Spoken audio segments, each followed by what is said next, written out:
I think the demand is higher because we have more kids in dance concert than we ever had, and plus we have the addition of the companies, and the H2 show is much bigger than any of the other shows, other company shows that we used to costume.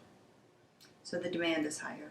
As far as modesty, I'd say every once in a while we have a risque, quote-unquote, piece, but we've always had one or two pieces that's kind of pushed the envelope a bit, so I don't think that's really changed at all.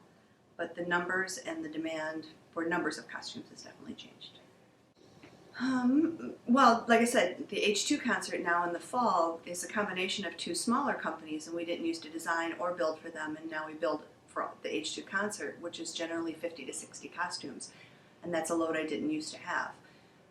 We still also support the ballet club and whatever their endeavor is for the year, and student dance concert and whatever they're doing, and those things didn't used to happen when I first started.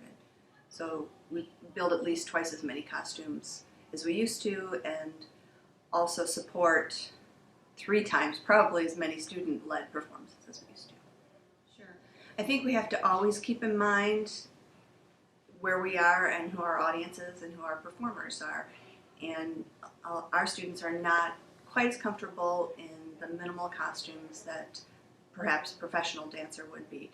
And sometimes that's a hard adjustment, particularly for a guest choreographer coming in that's not familiar with our student body, our campus, our community, and what those values are. But it's never been a problem. It's always negotiating, and not even negotiating so much as just discussing and being on the same page when you're talking to those people about costumes. I felt uncomfortable a couple times, only because something might be too short. It wasn't flattering to a body, not because it was exposing to a body. I think a common theme I hear from every choreographer is they want their dancers to be comfortable in what they're wearing.